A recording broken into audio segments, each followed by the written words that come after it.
Hello guys, आशा करता हूँ आप बहुत अच्छे होंगे।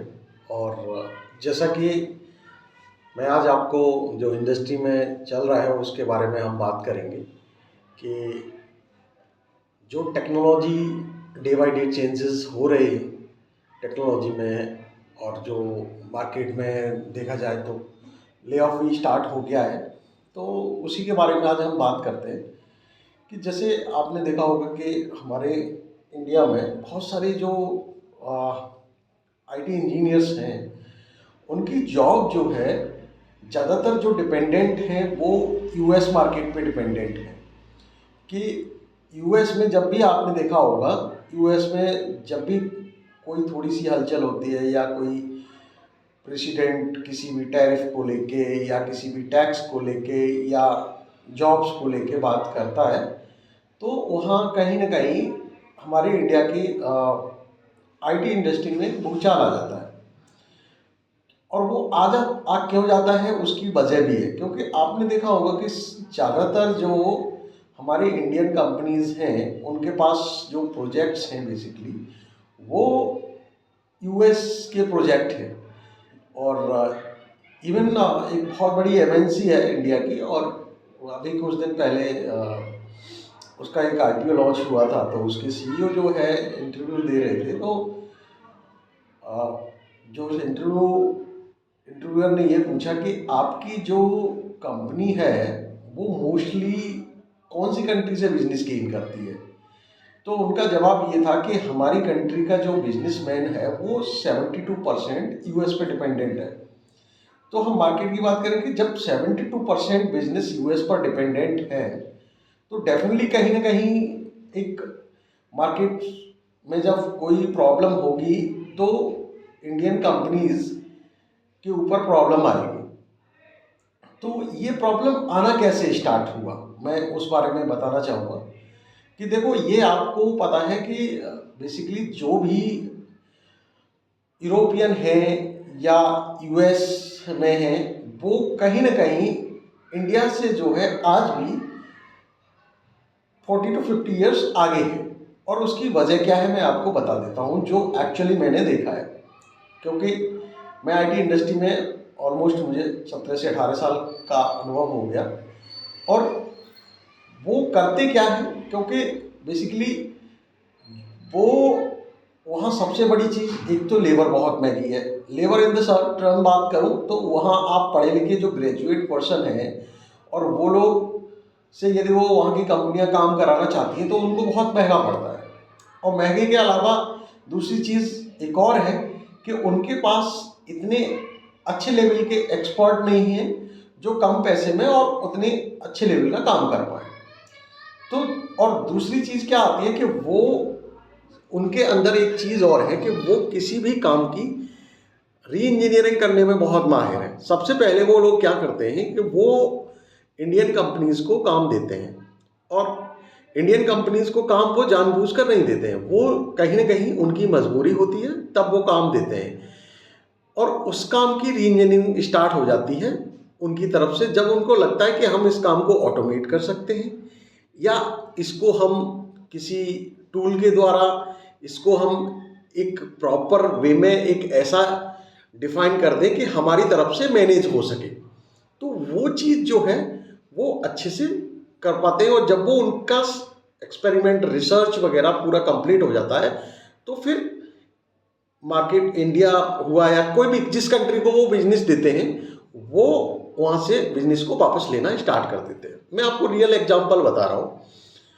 मैं एक कस्टमर के लिए काम कर रहा था और वो यूएस का ही कस्टमर था। तो वो बेसिकली कस्टमर जो था यूएस का, वो उनकी वर्ल्ड वाइड ओवरऑल लगभग 100 से ज़्यादा अधिक ब्रांचेस थी, और वो हेल्थ केयर में डील करते थे। उनके हेल्थ क्लब्स थे, बेसिकली रॉयल क्लब कह सकते हो, जो रिच पर्सन उसमें जाते थे और वो उनको हेल्थ के बहुत सारे पैकेज थे, जिम वगैरह और बहुत सारी चीज़ें जो हायर लेवल के लोग उसको एक्सेस करते थे। अब उस कंपनी का जो जो भी एप्लीकेशंस थे वो ऑन प्रेम डेटा सेंटर पर चल रहे थे। अब ऑन प्रेम डेटा सेंटर पे चलने के बाद हुआ क्या कि उनका जो हार्डवेयर था वो हार्डवेयर बेसिकली ऑब्सोल्यूट हो रहा था। यानी क्योंकि आपको भी पता है कि किसी भी हार्डवेयर की लाइफ जो होती है वो लाइफ टाइम नहीं होता। जब कोई भी आपने देखा होगा घर में हम अप्लायंस भी लाते हैं तो एक उसकी 1 ईयर की वारंटी होती है और उसके बाद आप यूज़ करते हो, दैट इज़ ऑन रिस्क। तो और वो हार्डवेयर धीरे धीरे जैसे पुराना हो जाता है और उसमें कमियां आना स्टार्ट हो जाती हैं। तो उनका जो हार्डवेयर था, उनका डेटा सेंटर्स में जो जितने भी सर्वर्स लगे हुए थे, वर्चुअलाइजेशन में चल रहे थे, कुछ सन सोलर सर्वर थे और भी बहुत सारे हार्डवेयर था, फायरवॉल हो गया, राउटर हो गए, स्विचेस हो गए, बहुत सारी चीज़ें होती हैं हम डेटा सेंटर की बात करें तो उनका मेन मोटिव था उस डेटा सेंटर को एब्सोल्यूट करना, उसको ख़त्म करना और चीज़ों को क्लाउड पे ले जाना। तो I was working as a cloud solution architect. तो सबसे पहले हमने उस कस्टमर के लिए कंसल्टिंग की। कंसल्टिंग करके हमने उनकी चीज़ों को समझा, उनकी जो ज़रूरत थी, जो बेसिक क्या वो एक्चुअली करना चाहते हैं और क्या वो वाकई चाहते हैं वो अचीवेबल है और अचीव कर सकते हैं, तो क्या वो वाकई कॉस्ट इफेक्टिव है। तो उन्होंने सबसे पहले कंसल्टेंसी कराई। कंसल्टिंग करा के जब हमने सारा कुछ, हमारे पास हमारी टीम थी और हमने उनसे वर्कशॉप किए। वर्कशॉप करने के बाद काफ़ी हमने क्वेश्चनियर लिस्ट बनाई। क्वेश्चनियर लिस्ट करने के बाद उनके आउटपुट लेना स्टार्ट किया। अब उससे पहले क्या था कि हमारी जो इंडियन कंपनीज थी उन्होंने बहुत सारे इंजीनियर लगा रखे थे और वो इंजीनियर्स उनको सपोर्ट देते थे। जैसे कि मैं बात करूं, नेटवर्क हो गया, सर्वर हो गया, डेटाबेस हो गया, बहुत सारी चीज़ें होती हैं आईटी सपोर्ट में। तो उसके लिए उन्होंने इंजीनियर सपोर्ट के लिए लगाए हुए थे और वो प्रॉपरली पे करते थे। और पे करने का सिस्टम क्या होता है यहाँ पे, बेसिकली जो हमारी कंपनीज सपोज एक L2 रिसोर्सेज की बात करें या L3 रिसोर्सेज की बात करें, तो उसका जैसे सपोज वहाँ पे बिलिंग सिस्टम रहता है। बिलिंग सिस्टम में जैसे एक कंपनी आपको 1 लाख पे कर रही है, तो वो जो यूरो में चार्ज करेगी या यूके का कस्टमर है तो जीबीपी में चार्ज करेगी और यूएस का कस्टमर है तो यूएसडी में चार्ज करेगी। तो लगभग कहीं ना कहीं वो 3 गुना मार्जिन लेके चलते हैं। जैसे यहाँ के हम संभालें, जैसे हम 1 लाख पे कर रहे हैं तो कम से कम 1 लाख वाले पर्सन को वो 3 लाख रुपीस जो है कंपनी उसे चार्ज करेगी और तब जाके उनको कहीं बेनिफिट होता है। तो वो कंपनी जो थी वो प्रॉपरली पैसा दे रहा था, जितने भी इंजीनियर्स लगे थे। अब उन्होंने क्या किया, कंसल्टिंग कराई। कंसल्टिंग कराने के बाद उन्होंने माइग्रेशन कराना स्टार्ट कर दिया कि जितना भी जो ऑन प्रेम के रिसोर्सेज थे cloud, on Prem data centre पर, वो क्लाउड पे ले जाना स्टार्ट कर दिए। जब क्लाउड पे ले जाना स्टार्ट कर दिए, क्लाउड पे ले जाने के बाद चीज़ें क्या होती है, सेटल हो जाती हैं। उतना डेली रूटीन में उतना काम नहीं रह जाता कि आए दिन कुछ चेंज, क्योंकि वहाँ सब पैचिंग वगैरह जो भी है, सॉफ्टवेयर एज ए सर्विस आप ले सकते हो, प्लेटफॉर्म एज ए सर्विस ले सकते हो, इंफ्रास्ट्रक्चर एज ए सर्विस भी लेते हो, तो उतना काम नहीं रहता जितना कि एक ऑन प्रेम डेटा सेंटर में वर्क रहता है। तो धीरे धीरे उन्होंने पहले एक इंजीनियर हटाया, पहले दूसरा इंजीनियर हटाया, फिर तीसरा इंजीनियर हटाया और धीरे धीरे जैसे चीज़ें सेटल डाउन होती गई और उन्होंने फिर उसमें से मोस्ट ऑफ रिसोर्स हटा दिए और एक कंसेप्ट और नया जो आईटी इंडस्ट्री में चला है, शेयरिंग वाला। अब कस्टमर को पहले वो बिलिंग क्या करता था, 100% रिसोर्स की पे कर रहा था। उसको लगा कि हाँ कुछ ऐसा हो सकता है कि मेरे पास कुछ इस टाइप की कोई प्रॉब्लम आ गई, कोई P1 आ गई और उस टाइम मेरे रिसोर्स ने नहीं हैंडल कर पाई, तो मैं एक काम करता हूँ 25% जो है सपोर्ट कंपनी पे छोड़ देता हूँ। In that situation I can utilize the resources. तो मुझे 25% कहाँ, मैं पहले 100% पे कर रहा था, अब 25% पे करने में मुझे कोई चैलेंजेस नहीं है। तो इस टाइप का कंसेप्ट उन्होंने शुरू कर दिया।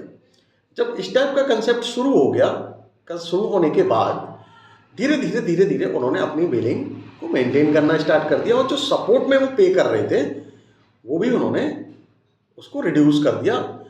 और अब क्या होता है कि जो हमें उनसे जितना, जो इंडियन कंपनीज कमा रही हैं, अब क्या हुआ कि जब क्लाउड पे चीज़ें चली गई, सेटल्ड हो गई, तो अब आपको उतना पे ही नहीं करेंगे क्योंकि आपके रिसोर्स हटा दिए, चीज़ें मैनेज हो गई, चीज़ें सेटल होने लगी। तो वो कंसेप्ट उन्होंने यूटिलाइज कर लिया और सारे रिसोर्स हटा दिए और खुद से चीज़ें मैनेज करना स्टार्ट कर दी। क्योंकि क्लाउड आपने देखा होगा, क्लाउड जो स्टार्ट हुआ था आज से 14-15 साल हो गए, तब से इसकी स्टार्टिंग हुई थी और अब उसका धीरे धीरे आईटी इंडस्ट्री में इम्पैक्ट आ रहा है। वो क्यों आ रहा है? क्योंकि जितने भी डेटा सेंटर खत्म हुए, डेटा सेंटर्स में बहुत काम रहते थे, क्योंकि डेटा सेंटर मैनेज करना एक बहुत बड़ा टास्क होता है। उसमें बहुत सारे इंजीनियर लगाने पड़ते हैं। कोई सर्वर इंजीनियर हो गया, नेटवर्क इंजीनियर, लिनक्स हो गया, विंडोज़ हो गया, डेटाबेस हो गया, नेटवर्क एडमिनिस्ट्रेटर हो गया, सीनियर नेटवर्क इंजीनियर हो गया, L1 हो गया, L2 हो गया, L3 हो गया। इस टाइप का एक स्ट्रक्चर रहता है और उसमें मैनेजर्स भी होते हैं, day to day task define होते हैं। P1 आ गया तो उस हिसाब से हमें हैंडल करना है, P2 आ गया तो उस हिसाब का SLA है, P3 है तो उस हिसाब का SLA। वो सारी चीज़ें डेली टास्क में चलती रहती हैं और आईटी वालों का अच्छे से आप कह सकते हो कि बढ़िया काम चलता रहता है। अब उस चीज़ में अब एक नया, पहले तो वर्चुअलाइजेशन आया, तो वर्चुअलाइजेशन की जो हवा थी वो हमारे लिए कहीं ना कहीं एक आईटी सपोर्ट वालों के लिए अच्छी रही। अच्छी क्यों रही? क्योंकि लोगों ने सीखा जो सैलरियां पहले कम होती थी उनके लिए, अब वो सैलरियां जो है काफ़ी सिस्टम एडमिन को, नेटवर्क एडमिन को काफ़ी सैलरियां बढ़ने लगी क्योंकि इतनी रिक्वायरमेंट बढ़ गई।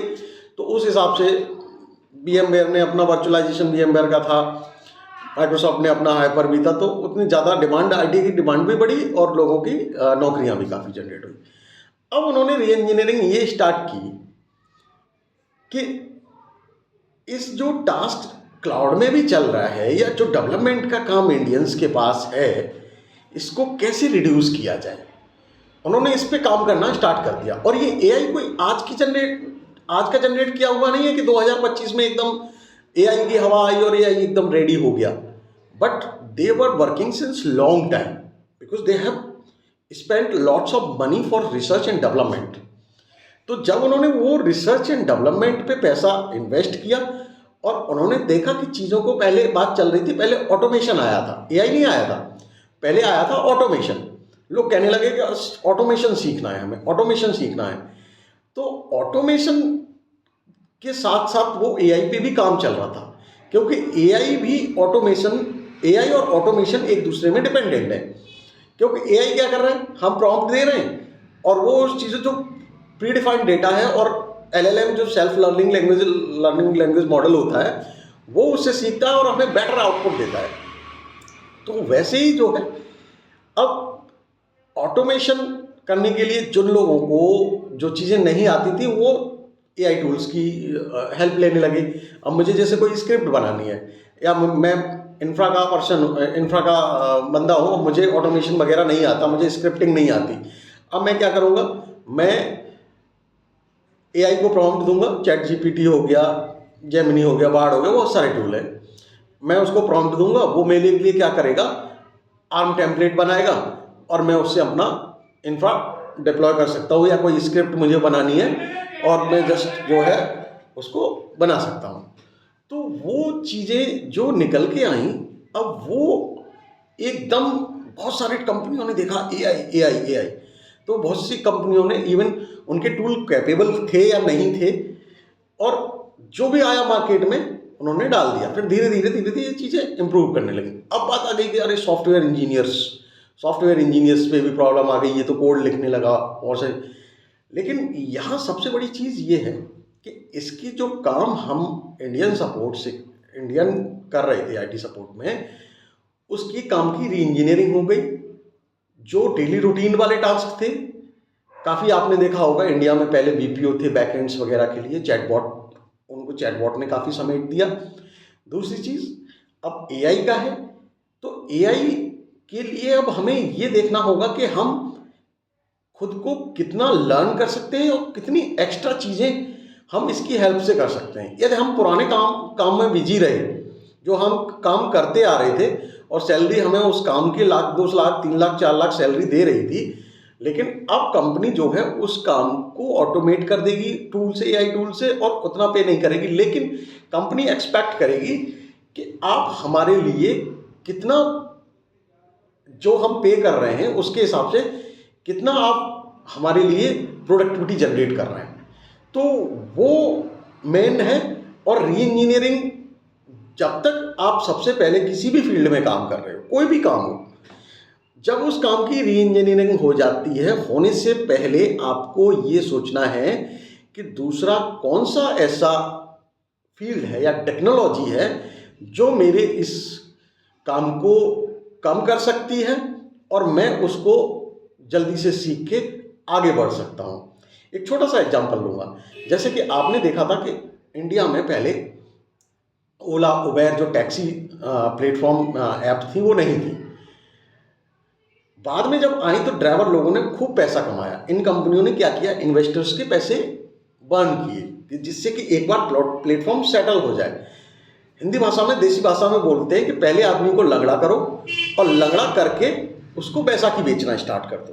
तो वो उन्होंने ड्राइवरों को लंगड़ा किया और उसके बाद उनको बैसाखी बेचना स्टार्ट कर दी कि उनके जो राइड्स वगैरह के जो थे पैटर्न, राइड्स में ज़्यादा कटौती करना, जो पैसा मिल रहा है कस्टमर से उसमें कटौती ज़्यादा करना, कुछ राइड्स को ऐसे मैनिपुलेट कर देना, कभी लगेगा कि इसमें बहुत कम बचत हुई है।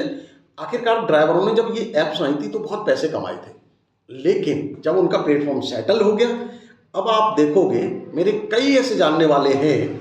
मैं कई जब ट्रैवल करता हूँ तो अक्सर मेरा जो है ऐसा नेचर है कि मैं ड्राइवर लोगों से बातचीत करके उनकी क्या प्रॉब्लम्स हैं, डेली रूटीन्स में कैसा उनका भी काम चल रहा है, वो चीज़ें जानता रहता हूँ। तो उनसे पता चला कि आज के टाइम पे मार्केट में इतनी टैक्सी गाड़ियाँ आ चुकी हैं कमाने के लिए, क्योंकि आपको पता है इंडिया में बेरोजगारी बहुत है। तो इस वजह से कोई काम जैसे ही स्टार्ट होता है तो लोगों को लगता है कि इस काम में बहुत बचत है, तो वो तुरंत करना स्टार्ट कर देते हैं। तो सेम हम उसी पॉइंट पे आते हैं। मैं बात कर रहा था कि उस काम की री इंजीनियरिंग हो गई, सेटल्ड हो गई सारी चीज़ें, और उन्होंने ड्राइवरों के जो इंसेंटिव्स वगैरह थे वो कम करना स्टार्ट कर दिए। तो सेम इम्पैक्ट यहाँ आना स्टार्ट हो गया है और आगे भी रहेगा। बट हमें इससे डरने की कोई ज़रूरत नहीं है और हमें नए स्किल्स सीखने की ज़रूरत है, जिससे कि हमारी मार्केट में और डिमांड हो।